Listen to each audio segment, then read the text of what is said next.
Following breaking news out of Hamilton, McMaster Children's Hospital has paused tonsil and adenoid surgeries following the deaths of 2 patients. For the first time in 4 years, the Bank of Canada has cut its benchmark rate. We'll have lots of reaction coming up.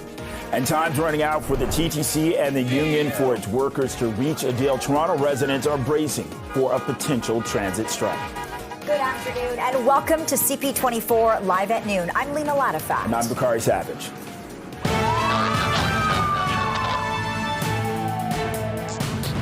We are following breaking news from Hamilton, where McMaster Children's Hospital is pausing tonsil and adenoid surgeries following the deaths of 2 children.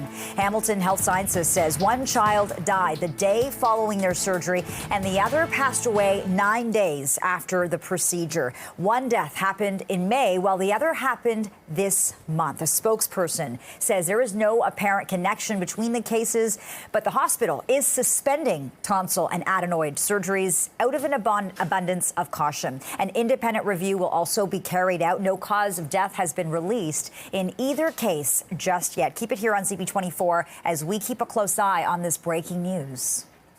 Well, the Bank of Canada has cut its key rate by 25 basis points. It is the first time in 4 years the central bank has lowered the rate. Before today, the rate was sitting at 5%, the highest it's been since 2001. And the Bank of Canada governor says that the nation's central bank is more confident that inflation's moving closer to its 2% target. The economy has evolved broadly as we've expected in recent months, and that has increased our confidence that inflation will continue to move gradually back closer to the 2% target. So we decided at this meeting that monetary policy doesn't need to be as restrictive as it has been. And we lowered the policy rate by a 1/4 point. I know this is welcome news to many Canadians. It is welcome news to so many Canadians. And Alan Small, Senior Investment Advisor with the Alan Small Financial Group, joined CP24 with more reaction. I think as we got closer to the date, the market started pricing in more and more of a chance. Originally, it was pretty much a coin flip, and then it got up to 60%. And then I heard coming into this morning as much as 80% chance they were going to cut. So not a big surprise, but I guess, you know, for those that have been waiting for the cuts to start to happen, I guess you got to have 1 cut before you have 2, 3, 4 down the road. So I think first cut is great, probably not going to affect a whole lot. But overall, it's the first cut on the way, hopefully for a few more, I guess, for the second half of this year. And for more on what today's decision means for homeowners, let's speak live with CP24's Beatrice Vaisman. B.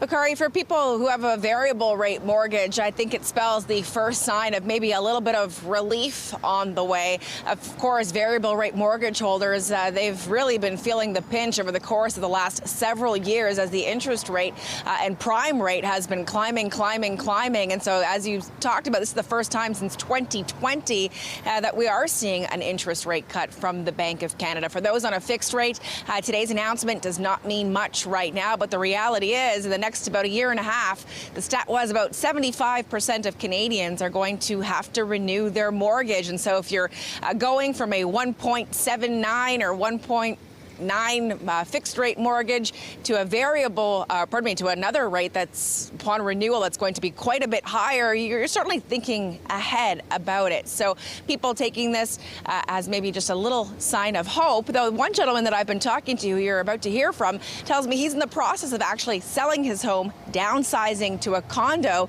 in anticipation of his mortgage being up for renewal, just to make affordability that much easier for him, because not only have the housing prices gone up, has the variable rate gone up, the cost of borrowing up, groceries also up. People really feeling the pinch. Here's some reaction.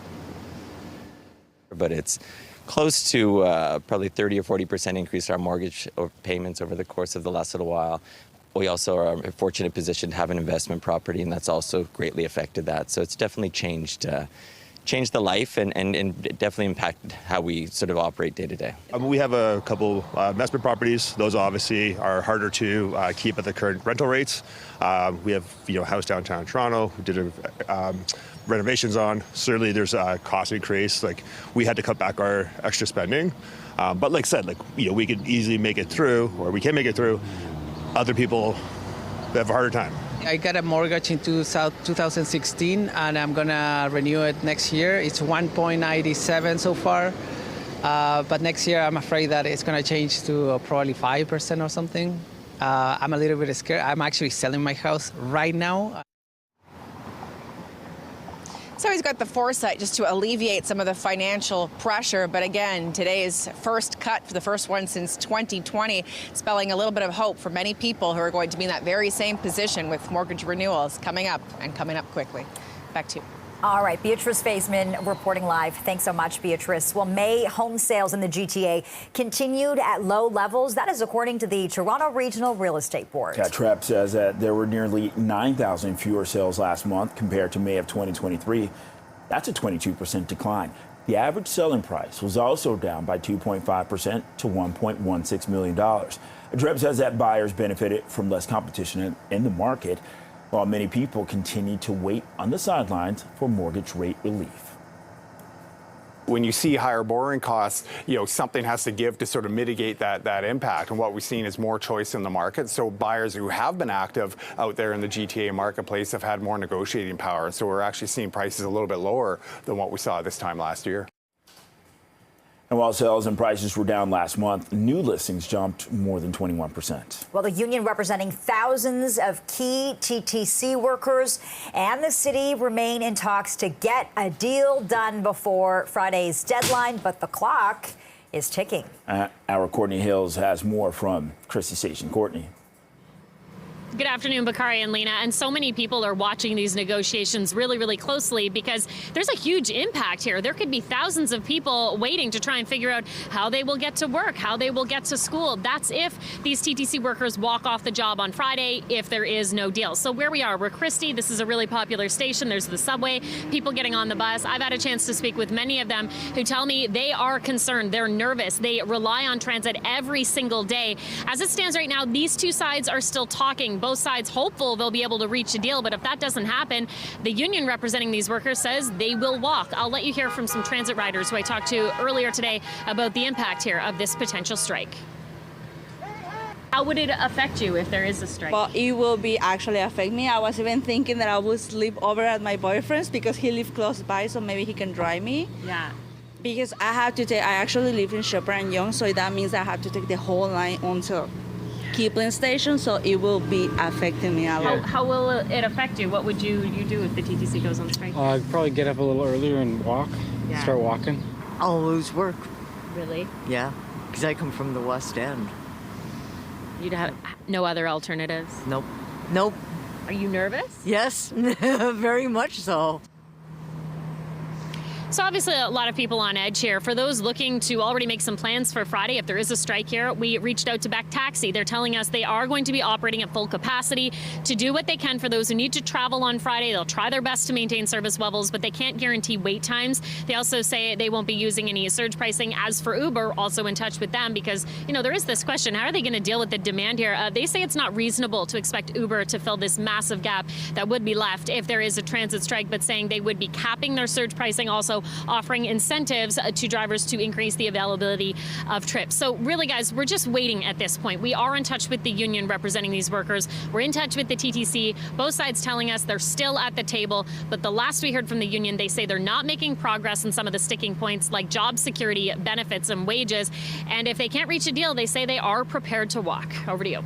All right, Courtney Hills keeping a really close eye on negotiations for us. Thank you, Courtney. Well, the union representing 9,000 Canada Border Services workers says job action will start Friday afternoon if a deal isn't reached. Both sides have been in mediated talks since Monday.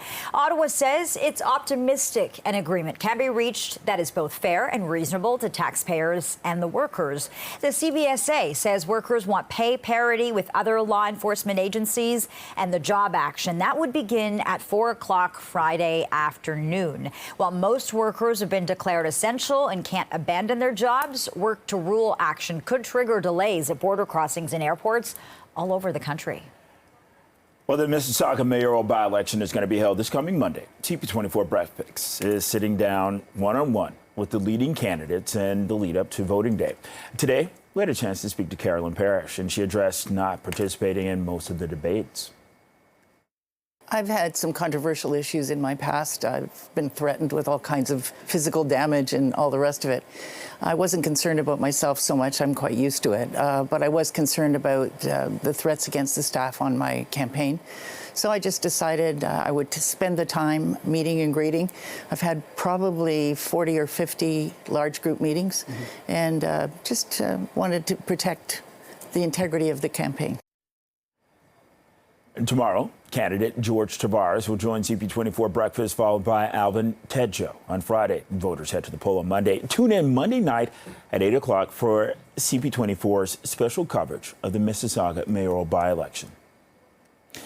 And the city's looking to do more to support vulnerable people in one of the busiest areas in the city. Toronto Public Health and Police, they're teaming up for a pilot program dubbed the Downtown Community Outreach Response and Engagement Team, or CORE. It's going to focus on the Yonge and Dundas area. The team will look to address the complex health, mental health, substance use, and housing needs of vulnerable individuals. And it'll be led by public health nurses with officers there as support. Prime Minister Justin Trudeau is on his way to France to mark the 80th anniversary of D-Day.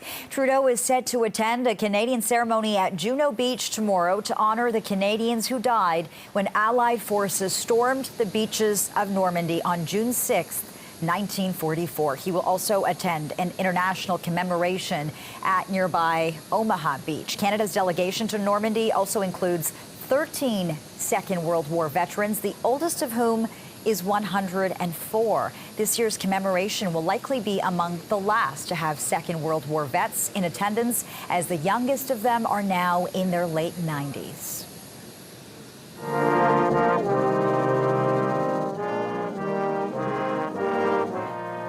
A commemorative ceremony was held at the Benny-sur-Mer Canadian War Cemetery in France. Several Canadian officials, including the Veterans Affairs Minister and the Chief of the Defense Staff, attended.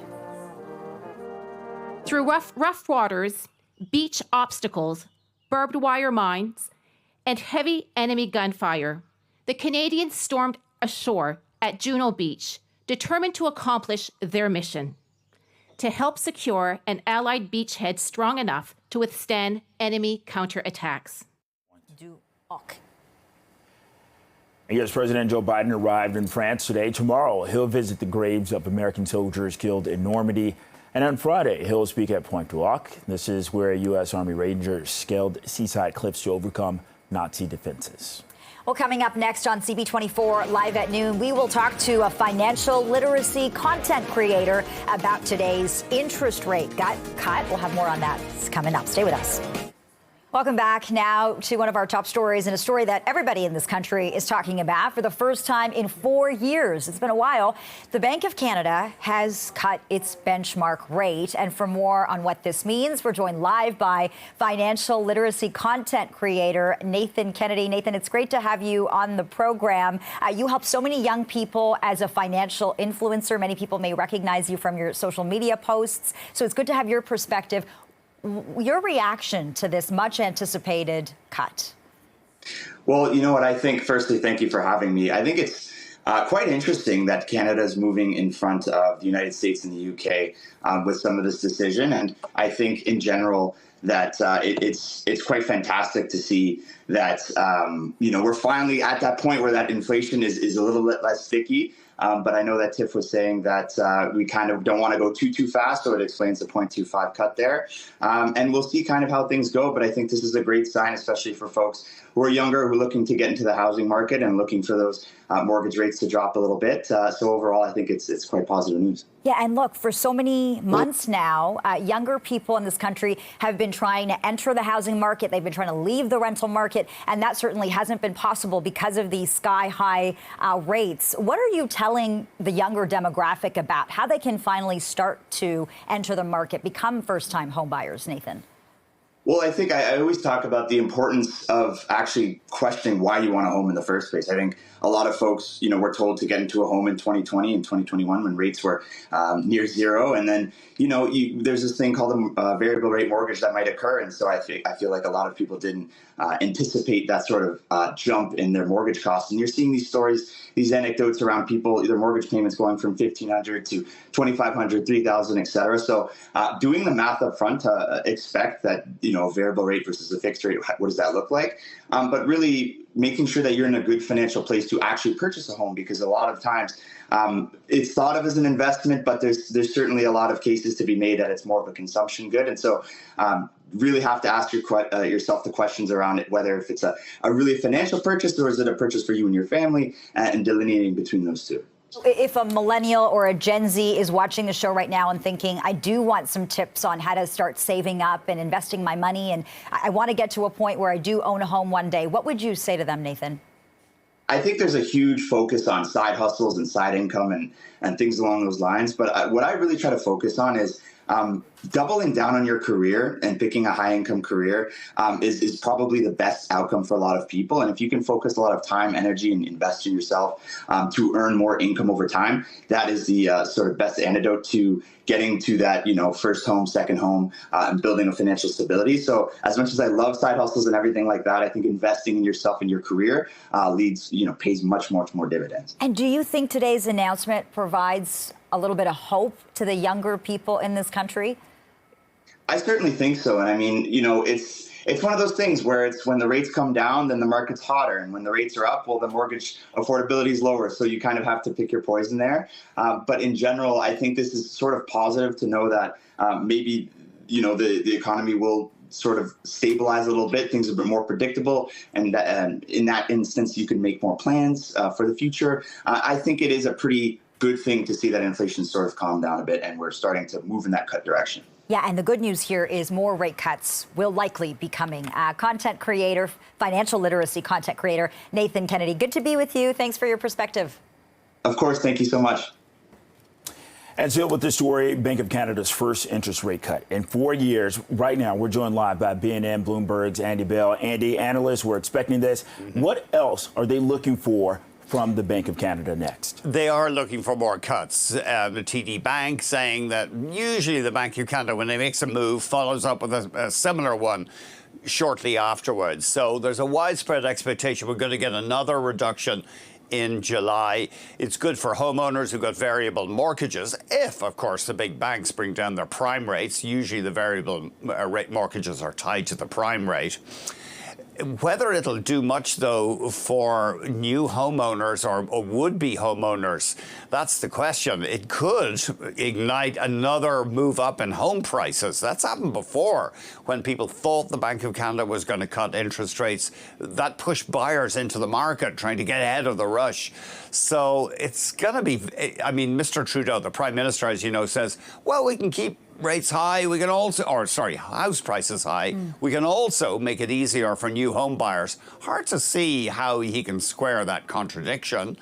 Housing supply is still down. We're not building more homes in Canada than we were 2 or 3 years ago, partly because of the massive inflation in construction costs. So this one cut or even a cut next month by the Bank of Canada probably won't make much difference in the near term for the housing market. So, Andy, you were just talking about would-be first-time home buyers. Yeah. Let's talk about those who already own a home and maybe somebody who has a variable rate mortgage. Right. How long before that person starts to feel a little bit of relief? Well, in pretty short order, once the banks bring down their prime rate. Now, if they don't do so today, they'll probably come under political criticism because people will say, well, the whole cost of funding has come down. Why are you not bringing down your lending structure? If the Bank of Canada cuts next month, the banks will almost certainly have to cut their prime rate. That will bring down variable rate mortgages. But they are high right now. They're a lot higher than fixed term mortgages. For years, people did very well with variable rates. If you were willing to gamble on the uncertainty, millions of Canadians took that road, and then the variable rate shot up with the rapid increase in the bank rate. So it looks as though there will be some relief in the short term for homeowners who've got lots of debt. And then also, Andy, we have to talk about the effect on credit cards, lines of credits, and then overall buying power with the economy. Households are burdened with debt right now. Of course, credit card rates are always in the stratosphere, 20% plus. And according to one report from TransUnion a few days ago, about 10% of Canadian credit card holders are now only making the minimum payment, which means, of course, they're paying exorbitant rates of interest on their cards. Those retail store cards are also murderous with their interest rates. So we've got a lot of debt in Canada. In part, the central banks caused that by keeping rates so close to zero for so long. I mean, we're now on that core rate, we're 4.75%. As recently as 2022, it was only 1.5%, practically zero. So in a way, the central bankers have caused this problem of a debt balloon in Canada. Really interesting, and interesting that at the beginning of this conversation, Andy, you pointed out it is going to be fascinating to watch what these rate cuts do to the housing market. Yes. We'll be following that very closely. I know you will as well. BNN Bloomberg's Andrew Bell, always good to be with you. Thank you. Thanks a million. And coming up next on CP24 Live at noon, we're going to talk to the Transit Advocacy Group, TTC riders, about the impact of a potential transit strike. The countdown is on to a possible TTC strike. Yeah, we're watching this very closely for you. And for more on the potential impact, we're joined live by Chloe Tangpong-Prush, spokesperson with the group TTC Riders. Chloe, thank you for joining us. Look, so many people rely on transit in our city. For so many, it is the only mode of transportation. What are you hearing from TTC Riders as negotiations continue? Yes, so it's definitely very, very concerning for a lot of transit riders all across Toronto. TTC Riders has been out canvassing at many subway stations across the city and talking to transit riders. And of course, they're very concerned because transit is just so important to the city. I'm not going to sugarcoat it. There's just no replacement for the TTC. And so it's going to be very, very difficult. The city will grind to a halt if the strike does happen. And so we are really encouraging transit riders to, contact the mayor, contact TTC CEO Rick Leary, make sure that they know that we want this dispute to be solved at a negotiating table before things go to a strike, because if it does happen, it's just going to be completely disastrous for the city of Toronto. Hey, Chloe, you and I had a chance to sit down and talk earlier this week. It's Wednesday now. We are getting so much closer to that deadline. Let's talk about the grave reality that we're facing right now.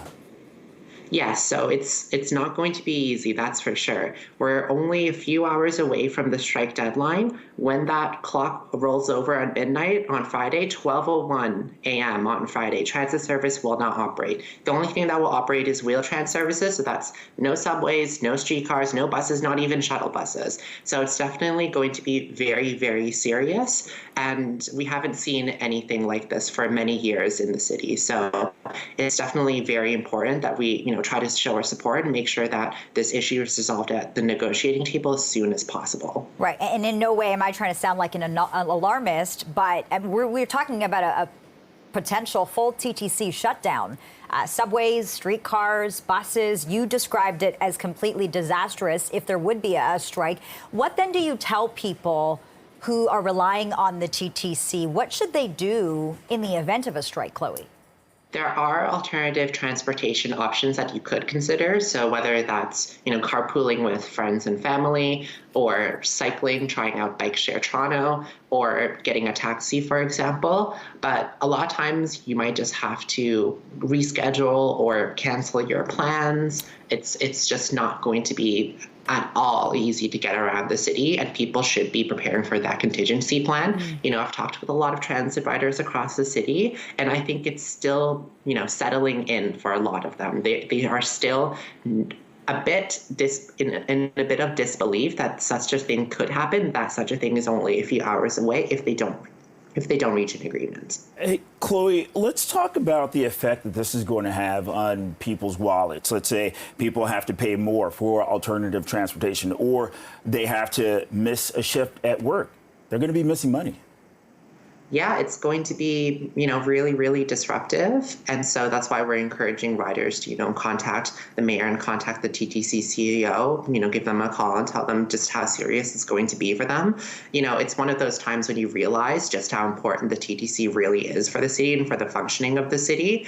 And, riders, this will be a big disruption for them, but riders have been facing disruptions for many years now due to underinvestment from higher orders of government, backlogs in maintenance causing subway delays, all that kind of thing. So it's definitely something that riders will have to, push through. It's going to be very difficult. I'm just not going to sugarcoat it. Yeah. Yeah. And we should point out that the two sides are still at the table. Negotiations continue. So it is possible they could come to an agreement before Friday. Chloe at Tangpong Press, spokesperson with the group TTC Riders, thank you for your perspective. Thanks, Chloe. Thank you for having me.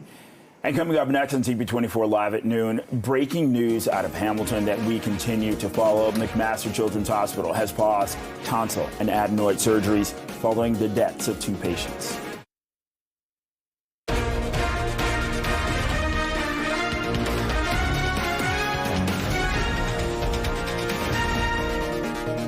Breaking news out of Hamilton. McMaster Children's Hospital has paused tonsil and adenoid surgeries following the deaths of 2 children. Stay with us for more.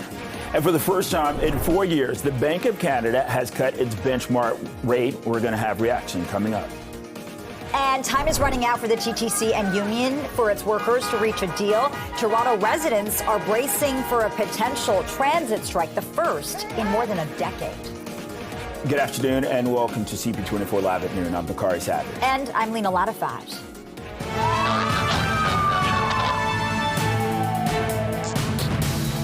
We're following breaking news from Hamilton. This is where McMaster Children's Hospital is pausing tonsil and adenoid surgeries. This is following the deaths of 2 children. So Hamilton Health Sciences says that one child died the day following their surgery. The other passed away 9 days after the procedure. One death occurred in May, while the other happened this month. The spokesperson says that there's no apparent connection between the cases, but the hospital is suspending tonsil and adenoid surgeries out of an abundance of caution. An independent review will also be carried out. No cause of death has been released in either case yet, but we will continue to follow and update you. Well, the union representing thousands of key TTC workers in the city remain in talks to get a deal done before Friday's deadline, but the clock is ticking. And our Courtney Hills has more from Chrissy Station. Courtney. Yeah, Bakari, Lena, we're getting closer and closer to that Friday deadline. We know the two sides still talking as we speak right now, so they are still trying to figure out some sort of deal here. But the latest we've heard from the union, they feel they're not making progress in some of the big issues here. That includes job security, wages, and benefits. So the message from the union, be prepared. That is what they are telling people who rely on the TTC, and we know there are thousands of people who rely on the TTC every single day to get to work, to get to school, to take their kids to daycare. It's possible that won't be an option come Friday, so the impact here would be huge. Talking to people here at this Christie subway station, people tell me they are nervous. They're watching these negotiations very, very closely. Here's more. How would a strike affect you and your family? Honestly, I wouldn't be able to go to work. It would be hard for us to go to work and we would lose a lot of money. I use the TTC every day, so I think it would be, not very good, I guess, to not have access to service or TTC service on a daily basis. So, I use it to see my partner. I use it to go to work.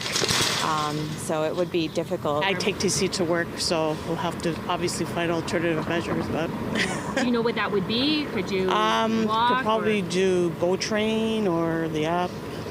Yeah. Could be costly. Yeah. It would be better if they didn't. Now, for options, we're in touch with a number of different companies preparing for the increase in demand, including Beck Taxi. They tell us they will do what they can to accommodate the demand for travel on Friday. They will try to maintain service levels, but they won't be able to guarantee wait times. Also saying they won't be using any surge charges.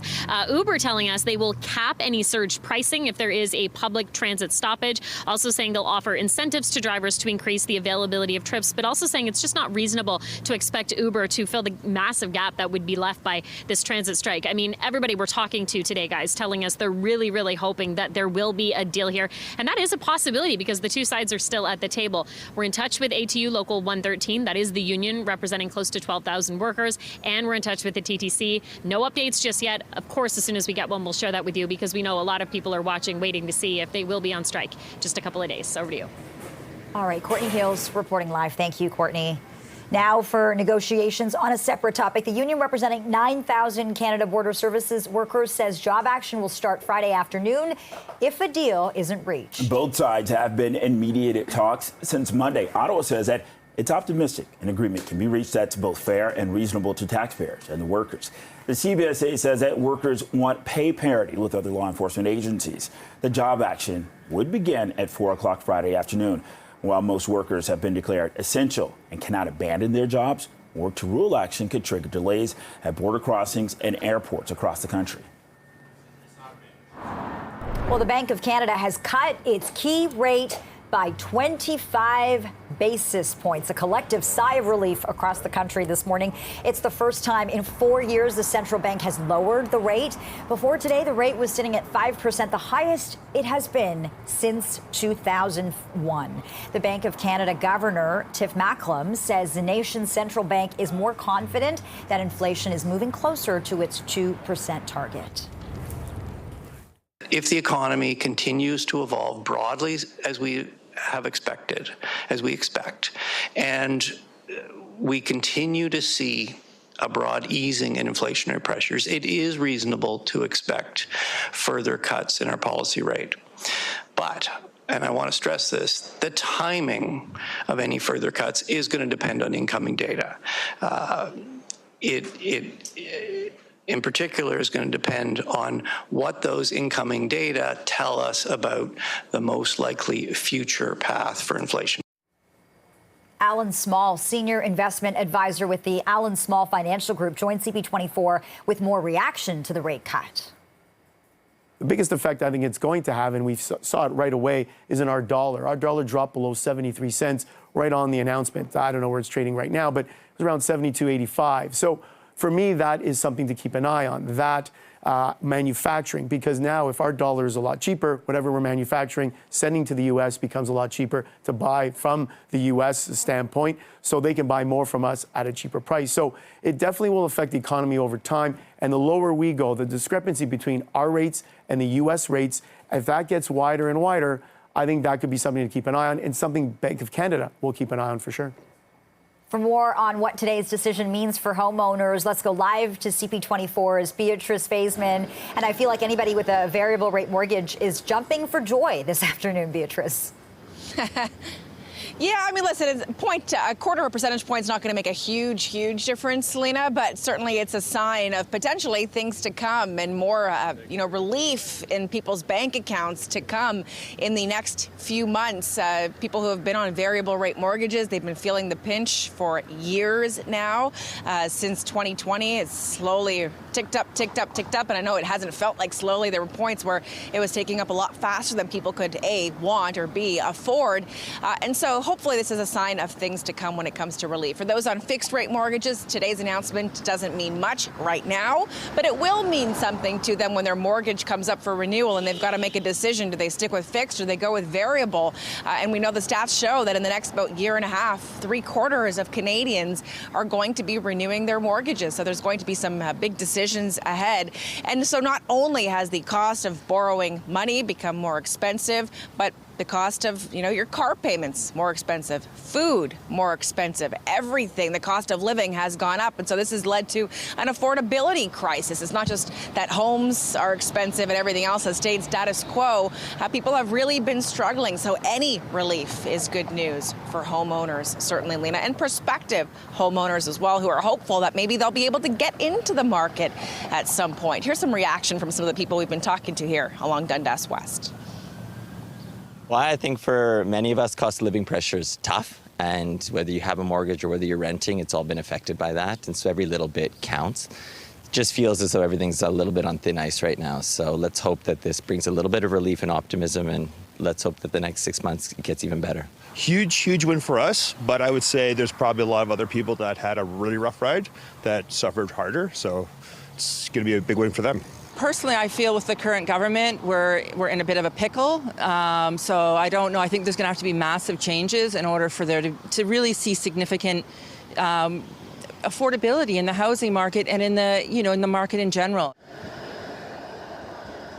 That last woman, Jennifer, reflected with me to back in the 90s when there was a house up in Riverdale, a standalone. She was making $30,000 working for a nonprofit, and she could afford the house that was then under $200,000. Obviously, things very different today, but a bit of good news for those especially on variable rate mortgages. Lena and Picard. All right, CP24's Beatrice Vason. And with that, it's 12:40, 24 degrees. Let's get a check on the roads for the lunch hour rush with Adjoa and Siayabois. Oh, good afternoon. And, we're starting with problems that just cleared. We had some issues that were taking place on the westbound lanes of the QEW. It was right around Windsor. Collision was blocking the two left lanes. The problems there have all been cleared. But you know what? We are still dealing with the delay, though. It does extend from well before the 403 at the Oakville end. Now, using the Gardner trying to get out of the downtown core, extremely slow because of obviously the long-term road work. But the delays are there from just before York Bay Yonge out to Ellis. A bit of good news on this always slow drive. We were dealing with a slow-moving maintenance crew, and I'll keep the good news rolling. Eastbound 401 in the Express at Brentforth. Crews are on scene of a collision. It was in the right lane. The major police investigation on Steeles right at Islington. I'll send it back to you. The CP24 traffic report is brought to you by CapitalDirect.ca. Coming up next on CP24 live at noon, more reaction to the central bank's rate cut decision. We'll talk to the CEO of the Canadian Women's Chamber of Commerce. Back to our top story. For the first time in 4 years, the Bank of Canada has cut its benchmark rate. For reaction, we're joined live by Nancy Wilson, CEO of the Canadian Women's Chamber of Commerce. Nancy, thank you very much for joining us. Let's start off with your reaction to this and what this means for women and non-binary individuals who are trying to run businesses, keep the businesses afloat, access to credit, funding. What does this mean? Well, it's certainly welcome news. It's a challenge to get access to capital for minority business owners and diverse business owners. So those who have bank loans are going to see a decrease in their interest payments. We also see consumers seeing a decrease in their mortgage payments and whatnot. So that means more consumer spending. That is so important at this time going into the summer, because it's a big season for a lot of the sectors that women tend to start businesses in. So accommodation and food services, tourism, arts, those are big sectors, and we want to see consumers out there spending this summer. And also, when it comes to access to funding, we have to talk about venture capitals, the role of VCs when it comes to keeping these businesses afloat and getting them off the ground, the next level, especially for entrepreneurs. Let's talk about, first off, what's a VC, because a lot of people may not know about that. And then let's talk about the Flip the Script Innovation Program. Okay, great. So Flip the Script is a new program that the Canadian Women's Chamber of Commerce has developed. So I'll back up a little bit. Venture capitalists are folks who invest in companies in exchange for equity. So instead of getting a bank loan to fund your business or to get cash, you would exchange a portion of ownership in your company with a venture capitalist firm in exchange for money. And so these venture capital deals can be really significant and essential for different types of companies to get off the ground, particularly if they need a significant amount of capital to get off the ground. And so the venture capital landscape is important, and women own 30% of all businesses across Canada. They only get 3 to 4% of venture capital dollars in a given year. So Flip the Script is a free online program that we're launching that teaches research-proven techniques that can increase an individual's ability to get that VC investment and to increase the VC dollars by up to 60%. Okay, and Nancy, let's talk about this. You just mentioned some stats there. When it comes to venture capitals, there are not a lot of women or non-binary venture capitalists out there in the world. You know, especially you take a look at Draper Fisher, one of the top VCs out there. How does Flip the Script help level the playing field? So Flip the Script is designed for entrepreneurs. It's designed, the participants are women identified and non-binary entrepreneurs. However, the Canadian Women's Chamber of Commerce is advocating on behalf of the 1.2 million women identified and non-binary business owners across Canada. Policy and certainly leveling the playing field is a big part of what we do, and increasing the diversity of venture capitalists, those folks who are making these decisions, is important. I'll tell you this, though. The research shows that both women and men show similar unconscious biases when they're asking when they're asking founders questions. So the research isn't showing that, you know, men are sexist against women. Women make the right choices or choose women over men. It's not like that. There is a systemic sort of cultural wide issue that relates more to gender roles and the types of imagery that we have in our mind that goes beyond gender and affects, you know, systemic racism, all of these different issues that needs to be addressed at the policy level. So increasing women and non-binary folks at venture capitalist firms, of course, that's important. It's not going to solve the problem necessarily. Yeah, and at the end of the day, no VC will make an investment without a solid exit strategy. Nancy Wilson, CEO of the Canadian Women's Chamber of Commerce, thank you very much. And coming up next on CP24 Live at noon, we're going to be joined by two Toronto high school students, one Muslim, one Jewish, who've come together to start a scholarship to promote peace.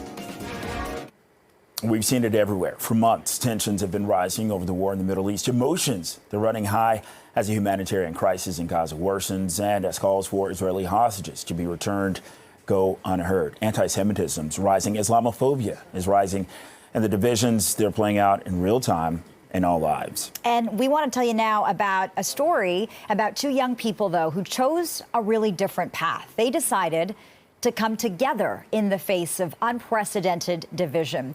Yusuf Hamouda and Bella Ratazi are both students at Northern Secondary School in Mount Pleasant. He's the president of the school's Islamic Student Association. She is the president of the Jewish Students Association.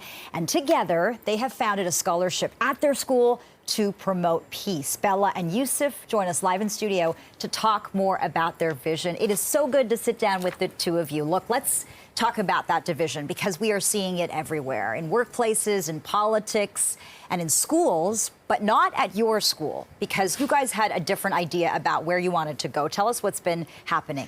I mean, as you mentioned, we both run our own respective clubs, so we see firsthand how students are feeling. When everything reignited, when everything was blowing up on TV, everyone was feeling it in school, and thankfully students came to us. But when students were feeling these heightened emotions, thankfully we had the trust between us where they came to us and told us about the way they were feeling, about the way they were feeling about the situation, whether they felt heard or not, and most importantly, how they felt in classrooms. A lot of people felt that because of the politics, because of the way the politics were boiling over, they felt like they couldn't identify with who they are in the classroom. Like there's like a fear of like saying who you are because people might not hear you, people might not listen to you anymore, right? And we felt like it's our responsibility as the people who run these clubs, it's our responsibility to the people that put us in these positions, people that keep us in these positions, to really act on these feelings that they have. And when they voice that, that's something, it's our duty, essentially. And tell us more about the collaboration. You two coming together, working together, having these conversations. Yeah, so Yusuf reached out to me in early November and pretty much put into words what we were both thinking at the time, how we wanted to heal divisions within our school, and our respective clubs members were feeling unsafe, and we really wanted to come together through peace instead of separation. And so we had a few meetings with our staff advisors who are just amazing. And yeah, we were excited to go onto the path to make something which would bring people together. And Bella, it was so important for the two of you to make sure everybody in the school, in the classroom, felt safe. Yeah. Did you coming together change the culture at the school? What did you hear from students and teachers? Well, at the beginning, a lot of people were like arguably more worried. Okay. Like taking that first step, kind of getting closer to the thing that you were scared of, it made a lot of people a lot more on edge because they worried by approaching it, they might be more unheard. You know, you take one wrong step and the whole thing blows up in your face kind of thing. Like people were stressed that by approaching and really facing this issue that both the clubs would face scrutiny, both the clubs would be pushed back. And that's why taking that first step was arguably like it was the scariest thing because after that, once we both understood we were on the same page, it all kind of just blossomed from there, right? Yeah, it was really just that first step. And so you came together to found the Moon and Stars Award. The idea is to empower future students in the wake of future conflicts. Tell us more about the scholarship. We hope that in the future, because obviously there's going to be conflicts we can't foresee. There's always conflicts that we can't foresee, and we hope that by having this, we kind of tie it to who a Northern student is. We want a Red Knight to be a person who, in the face of conflict, when things like this arise, they're the people that call the other side, that reach across and see the commonalities we have between each other instead of the things that keep us apart. Because we will always disagree.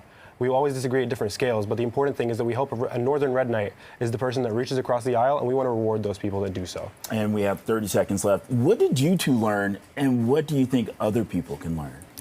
Well, by collaborating together, I think the main idea was to bring people together, and I think we're both leaders of our communities and our school. And the biggest thing about leadership for me personally, and I think we can both agree on this, is that we want to collaborate instead of separate, and it's all about sharing your ideas and inspiring others. So we want to inspire other students at our schools so they can see our efforts and they can be inspired to do the same things, and not just students, also adults in their workplace, and just so everybody can see that the path forward is united, not divided. It's so inspiring to listen to you talk like that. Very quickly, we've run out of time. You're still fundraising for the scholarship. Yes. Yeah. Where can people find those details, Bella and Yusuf? People can donate to the scholarship at nssf.ca. There's a donation page there, and this will help us keep the scholarship going for as long as possible. Yeah. All right, Bella, Yusuf, thank you so much, and thank you. Good luck, guys. And you're going to graduate. Yeah, you guys are going. It's about time. I'm going to McGill. And Guelph. Good luck. Thank you. Great work. Thanks so much for this, and thank you for watching CP24 Live at Noon.